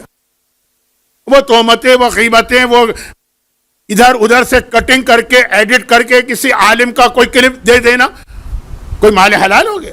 اتنے موقع ہیں کہ آپ کے گھر میں آ رہا ہے مال حرام، اور اتنا آ رہا ہے کہ جتنا آپ 24 گھنٹے اس سخت گرمی میں آفس میں بیٹھ کے محنت کریں، آپ کے یہاں تو ایئر کنڈیشن ہوگا، جہاں نہیں بھی ہے، تو اتنا نہیں کما سکتے آپ جتنا یہ خود بخود آپ کے گھر میں آ رہا۔ ایک عورت بھی اگر اپنے کچن میں بیٹھ کے روٹیاں پکا رہی ہے لیکن بغیر حجاب کے اپنی ایک ٹک ٹاک کلپ بنا دے، دیکھیے اس کو کتنے ویوز ملتے ہیں، کتنے ڈالر ملتے ہیں۔ ایسی شریف گھرانے کی عورتوں کو میں نے اس چکر کے اندر برباد ہوتے دیکھا۔ یہ ہے تواصوا بالحق، ایک دوسرے کو نصیحت کرو، اور پھر وہ جو آدمی ہے خود اس کو بتاؤ کہ تمہیں صبر کرنا ہے۔ یہ تو نہیں ہو سکتا ہے نا کہ تم چاہو کہ دنیا میں بھی مجھے سب کچھ ملے اور آخرت میں بھی سب کچھ ملے۔ یہاں سب کچھ لینا ہے تو آخرت میں کچھ نہ مانگنا، آخرت میں کچھ لینا ہے تو یہاں پہ قربانی دینا۔ اور تواصوا بالحق و تواصوا بالصبر کی اہم ترین مثال ہے میدان کربلا۔ میدان کربلا، لیکن نہیں، اب یہ توہین والا جملہ پھر بننے جا رہا ہے، میں روکتا ہوں، نہیں، میرے اعتبار سے تواصوا بالحق و تواصوا بالصبر کی بہترین مثال ہے بازار کوفہ اور دربار شام۔ لیکن اس سے پہلے کہ میں بات کو آگے بڑھاؤں اور منزل مصائب پہ آپ کو لے جاؤں، 2-3 گزارشات آپ سے کرنا ہے۔ نمبر 1 یہ کہ یہ جو قرآن کریم نے کہا نا کہ تواصوا بالحق، اگر نقصان آیت وہاں سے شروع کریں، ان الانسان لفی خسرین، تم نقصان میں ہو، نقصان میں اس سے بچنا ہے تو حق کی وصیت کرنا۔ اب آج کل دنیا میں بہت سارے دینی کام نئے جو ٹیکنالوجی اور طریقے کار ہیں اس سے آسان ہو گئے، بہت سی چیزیں جو آپ کو کرنا تھی آپ اس کی مدد سے اپنی ذمہ داری بھی ادا کر سکتے ہیں اور براہ راست کسی سے بات نہ کی جائے۔ تواصوا بالحق آپ کی ذمہ داری ہے، میری ذمہ داری ہے، اگر ہم کو خسارے سے بچنا، اور اس کا بہترین طریقہ کار آج کے زمانے میں ہے یہ ہماری مجالس۔ یہ ہماری مجالس، یہ ایک ایسا انسٹیٹیوشن، ایک ایسا ادارہ، اور اب یہ لفظ مجالس کے لیے تو اچھا نہیں ہے، ایک ایسا ٹول ہم کو معصومین نے دیا کہ اپنی ذمہ داری بھی ادا کر لیتے ہیں اور ہمیں کچھ کہنا بھی نہیں پڑتا۔ ورنہ آج کے زمانے میں تو آپ کو پتا ہے نا کہ بیٹے تک باپ کی ایک بات برداشت کرنے کو تیار نہیں۔ ایگو پرابلم بہت بڑھ گیا، تکبر۔ یہ مجالس، یہ ادارے، اس کی اہمیت کو سمجھیے، یہ آپ کا کتنا بوجھ ہلکا کر رہے ہیں۔ نہیں، یہ تو چھوٹا فائدہ ہے، چھوٹا، آپ کو دعائے فاطمہ زہرا دلوا رہے۔ کتنی خوش قسمت ہے وہ خواتین کی جو وہاں بیٹھی ہیں جہاں پہ ان کے درمیان شہزادی کونین آ کے بیٹھے۔ کتنے خوش قسمت ہے آپ، یہیں کہیں آپ کے درمیان میرا چوتھا امام آ کے بیٹھا۔ چوتھا امام اپنی دادی کو اکیلے نہیں آنے دیتا ہے مجلس میں، دادی کسی مجلس میں بغیر اپنے پوتے کے نہیں جاتی۔ اور جس انداز سے بھی آپ اس عزاداری کے نظام کو مضبوط کریں، وہی جملہ یاد رکھیے جو کربلا کے ایک شہید نے عاشور کے دن، شب عاشور کہا تھا، آقا آپ کو ہماری ضرورت نہیں، ہمیں آپ کی ضرورت۔ آپ ٹھوکریں مار کے نکالیں گے تو واپس ہم یہیں پہ آئیں گے۔ یہ مجالس، یہ عزاداری کو ہماری آپ کی ضرورت نہیں۔ آپ خریدتے رہیے آئی فون، آپ خریدتے رہیے نئے ماڈل کی کاریں، یہ سلسلہ چلتا ہے اور قیامت تک چلے گا جس کو دعائے زہرا مل جائے۔ لیکن ہم اور آپ بھی اگر اس میں کوئی حصہ لے لیں تو ہمارا یہاں کا اجر و ثواب، قیامت کا اجر و ثواب، دعائے فاطمہ، دعائے سید الساجدین آپ کو ملے گا۔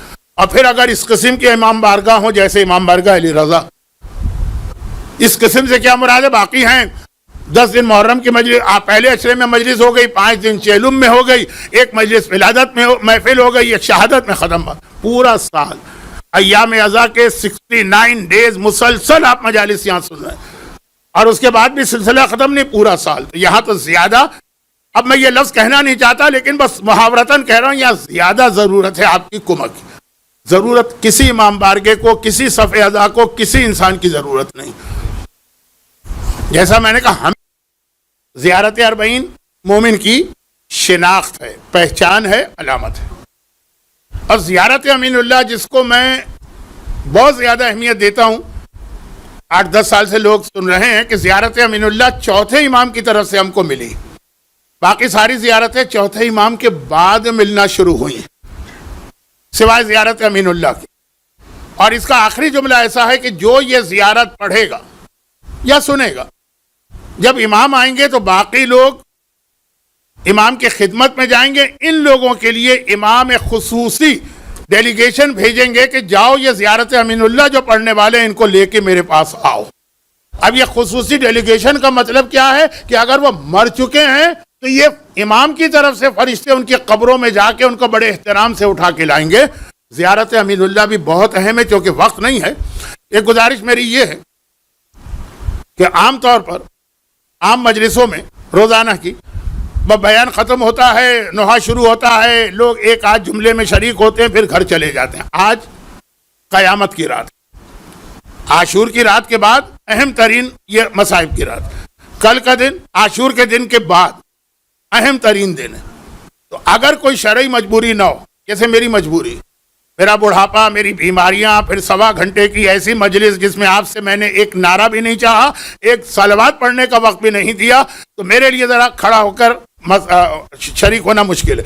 اس طرح سے اگر کوئی اور بھی ہے وہ تو چلا جائے، لیکن باقی اگر آپ کون سا زیادہ سے زیادہ 25 منٹ 30 منٹ زحمت ہوگی، اتنی دیر آپ بیٹھے رہیں، بیٹھے بیٹھے تھک گئے ہوں گے. آج عزاداری میں پورے طریقے سے شریک ہوئیے گا. شب عاشور اور شب اربعین، روز عاشور اور روز اربعین، حتی الامکان یہ کوشش کریں کہ ایسا نہ ہو کہ بیان ختم ہوا اور آپ پھر نکل گئے. یہ عزاخانہ جتنا اس وقت بھرا ہوا ہے میرے حساب سے تو ماتم کے وقت اس سے زیادہ بھرنا چاہیے، لیکن ایسا نہ ہو کہ بالکل خالی نظر آئے. اس لیے جو میں نے جملہ کہا نا اب اس کو سمجھا رہا ہوں. اس لیے کہ زینب کبریٰ نے اپنی رہائی کے بعد یزید سے جو 3 مطالبے کیے تھے اس میں پہلا مطالبہ تھا ہمیں ماتم کرنا. ہمیں ماتم کرنا ہے، ایک مکان لے کے ہم کو دیا جائے.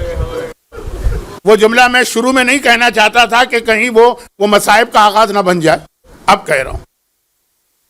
زینب کبریٰ نے یہ امام بارگاہ علی رضا اور اس انداز کے جو امام بارگاہ ہیں اس کا پہلا اس سلسلے کا امام باڑہ زینب نے بنایا. اور ذرا سے بھی اس کی کمک و مدد ایسی ہے جیسے آپ شہزادی زینب کی اس ماتم داری کے اندر شریک ہو رہے ہیں. لیکن زینب کبریٰ نے یہ مطالبہ کب کیا؟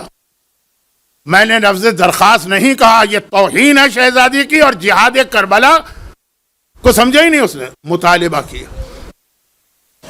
یزید قید تو کر چکا ہے اہل بیت کو، اور یہ سمجھ کے قید کر رہا ہے کہ کچھ ایسی عورتیں جو ویسے ہی بہت زیادہ پریشان اور ڈری ہوئی ہیں کیونکہ کسی کا سہاگ اجڑا، کسی کا بیٹا مارا گیا ہے، کسی کے سر سے باپ کا سایہ اٹھا ہے. ایک تو یہی چیز عورت کو توڑ دیتی ہے.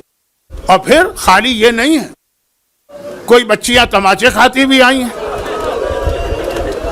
کچھ خواتین بدن پہ کوڑے کھاتی بھی آئی ہیں، کوئی بی بی سارے راستے میں ہر بچے کے گرنے پہ خود اپنے آپ کو بھی اونٹ سے گرا کے زخمی سر کے ساتھ آئی ہیں.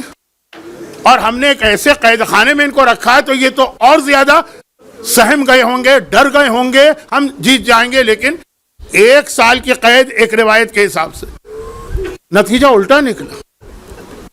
یزید کے اپنے نوجوان شام کے رہنے والے جنہیں دشمنی اہل بیت پہ پالا گیا، جب زینب کبریٰ کے خطبات، سید الساجدین کی تقریریں اور میری تیسری مجلس کا جملہ سکینہ کا رات کو ماتم، پوری ایک میری تقریر تھی یہ ماتم، اس نے شام میں انقلاب برپا کر دی. یہاں تک بات کتابوں میں لکھا ہے کہ یزید کے اپنے پالے ہوئے نوجوان یزید کے محل کو گھیرے میں لے کے کھڑے ہو گئے. اے یزید، ہمیں نہیں معلوم تھا کہ یہ کون سا گھرانہ، اب اگر تو نے انہیں قید رکھا تو ہماری تلواریں تیرے خلاف حرکت میں آ جائیں گی. یزید نے محل کی چھت سے جھانک کے دیکھا, بفرے ہوئے مجمع کو دیکھا. یہ ہے زینب کا جہاد, یہ ہے سجاد کا جہاد, یہ ہے سکینہ کا ماتم.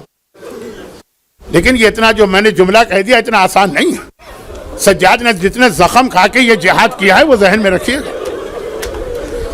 اور زینب کا جو امتحان ہوا وہ تو کل شام وطن کی مجلس کا میرا آخری جملہ ہوگا, ابھی سے کہہ رہا ہوں انشاءاللہ کا زندہ رہا. تو خلاصہ یہ ہے کہ اب جو یزید نے بفرا مجمع دیکھا, چیخ کے کہا اچھا میرا وعدہ ہے کل میں ان کو رہا کر دوں. اچھا بعض اوقات ایسا ہوتا ہے کہ آدمی کو اپنی عزت بچانے کے لیے, فیس سیونگ کے لیے کوئی بہانہ چاہیے ہوتا. وہ پروردگار نے وہ بہانہ اس کو دیا تاکہ یہ اپنے اس فیصلے کو عمل کرا سکے. وہ کیا؟ وہ آج رات کو جو سویا, جس سے پہر کو یہ نوجوان اس کا محل گھیرے میں لے کے کھڑے, اس رات کو جو سویا, اب اسے رات کو تھوڑی تھوڑی نیند آتی ہے. پوری نیند تو اس کربلا کے بعد کبھی نہیں آئی, لیکن اب تھوڑی تھوڑی نیند آتی ہے. اس کا مطلب کیا ہے؟ جب تک سکینہ زندہ تھی تو آدھی رات تک سو ہی نہیں سکتا. وہ سارے مصائب میں پڑھ چکا ہوں. لیکن ایک بار اس کی بیوی ہندا کو, جس نے اپنا کمرہ اس سے الگ کر لیا تھا, قید خانے میں تلاطم ہے کہ ہند آتی ہے, اس کے بعد کمرہ الگ کر لیا تھا. ایک مرتبہ اسے محسوس ہوا کہ میرے شوہر کا کمرے میں وہ جاگ رہا. گیا تو دیکھا واقعاً یزید سر پکڑے بیٹھا. کہ سوتا کیوں نہیں؟ یہ کہا جیسے ہی سوتا ہوں اللہ کا رسول اپنی سفید داڑھی پکڑ کے میرے خواب میں آتا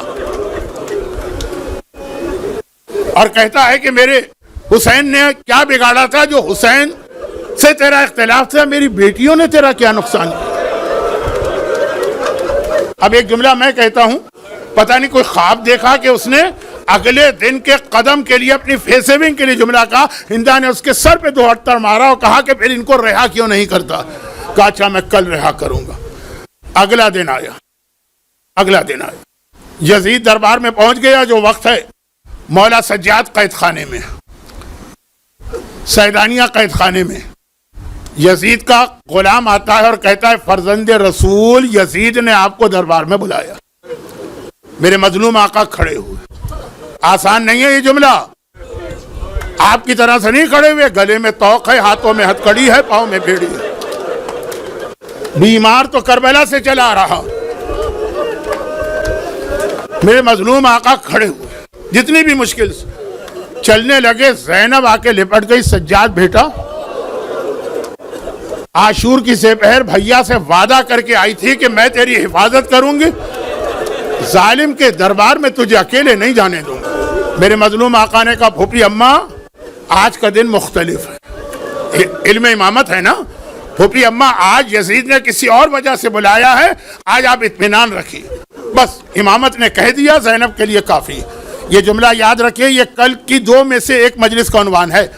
امام نے کہہ دیا, زینب کے لیے جملہ کافی ہے. زینب بیٹھی, یزید پہنچے دربار. یزید کے دربار میں سجاد پہنچے. دربار اسی انداز کا ہے, یزید تخت پہ بیٹھا ہے, لیکن طریقہ کار مختلف ہے. آج یزید کھڑا ہوتا ہے احترام دکھانے کے لیے. آئیے فرزند رسول آئیے, اپنے برابر جگہ خالی کرتا ہے, یہاں تشریف رکھیے. یہی سجاد تھا جو کل دربار میں اتنی دیر کھڑا رہا کہ گھٹنے دکھنے لگے تھے. میرے مولا کی نگاہ تخت پر پڑی, آنکھوں میں آنسو آ گئے, چند قدم پیچھے ہٹ گئے. اے یزید اس تخت پر میں تو نہیں بیٹھ سکتا ہوں. اب وہ گھبرا کے کہتا ہے کہ کیوں؟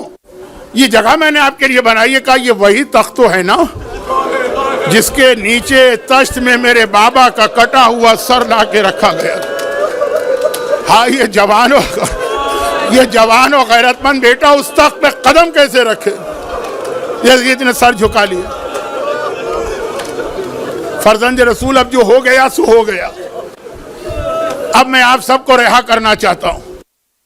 میرے مظلوم آقا نے وہ جملہ کہا جو شام غریبہ کے جملے کا الٹا جملہ. اب میں آپ کو آزاد کرنا چاہتا ہوں. مولا نے کہا کہ جب سے میرا بابا مارا گیا ہے میں نے بغیر پھوپھی کے مشورے کے کوئی کام نہیں کیا ہے. پہلے جا کے پھوپھی اماں سے پوچھوں گا, اگر میری پھوپھی اجازت دے گی تو ہمیں آزادی قبول ہے. وہاں گئے. اب یہ جملہ کیسے شام غریبہ کا الٹا جملہ؟ شام غریبہ جب آخری خیمہ جلا تھا, بیویوں نے کہا تھا شہزادی ہم کیا کریں؟ شہزادی نے کہا تھا اب میرا بیٹا سجاد امام ہے، جب تک کہ سجاد کچھ نہ کہے گا زینب کچھ نہیں کہہ سکتی۔ کربلا میں زینب نے امامت کا انتظار کیا، شام میں امامت زینب کا انتظار کر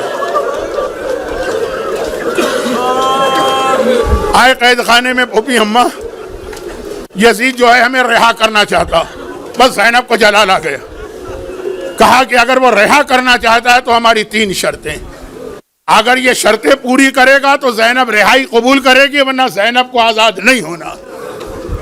اب اسی سے فیصلہ ہو رہا ہے کہ کربلا میں کون جیتا۔ دیکھیں شرطیں ہمیشہ جیتنے والا لگاتا ہے، اور جو ہارنے والا ہے نا وہ ہر شرط کو قبول کرتا ہے۔ شرط سجاد اور زینب لگا رہے ہیں، یزید نہیں لگا رہا۔ سجاد واپس گئے، کہا میری پھوپھی وہ 3 شرطیں ہیں، اس کے بعد وہ رہائی قبول کریں گی۔ پہلی شرط کیا؟ زینب سکینہ یقیناً دنیا سے رخصت ہو چکی ہے، لیکن کچھ اور بچے تو ابھی ہیں نا، اور زینب خود اور ساری بیوی یہ کربلا سے پیاسے چلے آ رہے ہیں نا۔ آپ نے سنا ہے نا اسی زندان شام میں زینب بیٹھ کے نماز شب پڑھتی ہے۔ سجاد کہتے ہیں پھوپھی اماں آپ نے تو شام غریبہ بھی بیٹھ کے نماز نہیں پڑھی تھی۔ کہا بیٹا آنے والی غذا اور پانی اتنا کم ہے کہ میں اپنا حصہ بچوں کو دے دیتی ہوں۔ زینب بھی پیاسی ہے، بچے بھی پیاسے ہیں۔ پہلی شرط ہونی چاہیے تھی کہ پہلے ہمارے بچوں کے لیے پانی کا انتظام کرو۔ زینب کی پہلی شرط بتا تو رہی ہے کہ زینب بہت پیاسی، لیکن پانی کی پیاس نہیں، آنسوؤں کی پیاس ہے، ماتم کی پیاس ہے۔ کہا جب سے میرا گھرانہ مارا گیا میں دل کھول کے اپنے بھائی کا ماتم نہیں کر سکی۔ ایک مکان لے کے ہمیں دیا جائے جہاں بیٹھ کر ہم اپنے لوٹے گھر کا ماتم کریں گے۔ یہ ماتم کی اہمیت کو سمجھیں۔ زینب نے کہا میں اپنے بچوں کو پیاسا رکھ سکتی ہوں، لیکن بغیر ماتم کی اور بغیر گریے کے اور بغیر آنسوؤں کے نہیں رہ سکتی۔ آج یزید یہ شرط بھی مان رہا۔ ہماری دوسری شرط یہ ہے کہ کربلا میں ہمارا سامان لوٹا گیا تھا، باقی سامان ہمیں نہیں چاہیے، لیکن جو تبرکات ہیں وہ ہمیں واپس کیے جائیں۔ یہ شرط بھی یزید نے قبول کر لی اور کہا کربلا سے ہمارے شہیدوں کے کٹے ہوئے سر جو لائے گئے یہ سارے کٹے ہوئے سر ہمیں لوٹائے جائیں۔ آج یزید ہر بات مان رہا ہے۔ شام میں ایک مکان کا اہتمام کیا گیا، زینب اپنے لوٹے گھر کو لے کے اس میں پہنچی۔ اب تبرکات آنے لگے۔ سب سے پہلا تبرک کیا آیا؟ عباس علمدار کا علم آ رہا۔ زینب نے علم لیا، کھڑی ہو گئی۔ سجاد بیٹا اس مکان کی چھت پہ میرے عباس کا علم لگاؤ۔ زینب عباس کے علم کے نیچے بیٹھ کے ماتم کرے گی۔ اور پھر تبرکات آ رہے ہیں، اور تبرکات میں جیسے ہی ایک ایسا کرتا آیا جو سر سے اوپر سے لے کے نیچے تک خون سے بھرا ہوا ہے، بے اختیار زینب تڑپ کے آگے بڑھی، کرتا لے کے آنکھوں سے لگایا، بوسہ دیا، گود میں رکھ کے رونے لگی۔ سجاد نے کہا پھوپھی اماں کیا یہ کرتا آپ پہچانتی؟ کہا سجاد میں نہ پہچانوں گی، میری ماں فاطمہ زہرا مدینے میں یہی کرتا سیتی جاتی تھی، یہی کرتا سیتی جاتی تھی، روتی جاتی تھی۔ میں نے پوچھا تھا اماں زینب کی عمر کیا تھی؟ 3 سال 4 سال، آپ یہ کرتا سیتے ہوئے کیوں رو رہے؟ میری ماں نے جواب دیا بیٹی زینب جب میرے لال کے گلے پہ قاتل کا خنجر چلے گا میرا حسین یہ کرتا پہنے ہوئے ہوگا۔ ایک ایک کر کے تبرکات آ گئے۔ ہاں اور اب آیا مشکل ترین مرحلہ، اب شہیدوں کے کٹے ہوئے سر آنے لگے۔ بہت صبر کا مظاہرہ کیا ہے ان بیویوں نے کربلا سے شام تک، عاشور سے لے کے تقریباً 40 تک، لیکن اب جو کٹے ہوئے سر آ گئے تو بیویوں کی عجیب کیفیت ہے۔ گلبدن قاسم 13 برس کے لال کا کٹا ہوا سر آتا، ام فروہ گود پھیلا کے بیٹھ گئی، آ میرے لال تیری ماں کب سے تیرا انتظار کر۔ 18 سال کے محلقہ شبیہ رسول خدا علی اکبر کا کٹا سر آتا ہے، ام لیلہ پہ کیا گزری ہوگی آپ کو پھر بھی اندازہ نہیں ہے۔ مجھے یقین ہے کہ خواتین و مومنات جو یہ مصائب سن رہی ہیں ان کو پتا ہوگا کس طرح تڑپ کے لیلہ نے اکبر کے سر کو گود میں لیا۔ عباس علمدار کا سر آیا، ام کلثوم آگے بڑھی، عباس تیری ماں تیرا انتظار کر رہی۔ اب یہاں 2 جملے ایسے کہ ایک تو خیر ہے، دوسرے کے بارے میں بعض علماء کہتے ہیں بعض نہیں۔ آن و محمد کے کٹے ہوئے سر آئے ہیں۔ اب یہ سارے سر غلام لا کے سجاد کو دیتے ہیں، سجاد اس بی بی کو دیتے ہیں، آن محمد کے سر لے کے آگے بڑھے، پھوپھی کو دینا چاہا۔ بعض علماء کہتے ہیں زینب نے دیکھا کہ سجاد بیٹا یہ سر ایک کونے میں رکھ دے، انہیں میں نے اپنے بھائی پہ صدقہ کر دیا ہے، اور جو چیز صدقہ کر دی جائے وہ واپس نہیں لی جاتی۔ اس واقعے کے آخر میں بعض علماء یہ جملہ کہتے ہیں، بعض علماء، کہ جب پھر وہ شام کی عورتیں آئی تھیں اور انہوں نے ماتم میں شرکت کی تھی تو گھبرا کے کہا تھا یہ دو بچے کون ہیں کہ جن کے سر کوئی اپنی گود میں نہیں لے رہا؟ کیا یہ لاوارث بچے؟ میرا مظلوم آقا تڑپ کے آگے بڑھا تھا، سجاد اپنے محمد کا سر گود میں لیا، ارے ان کا وارث تو میں ہوں۔ اور آخری سر آنے سے پہلے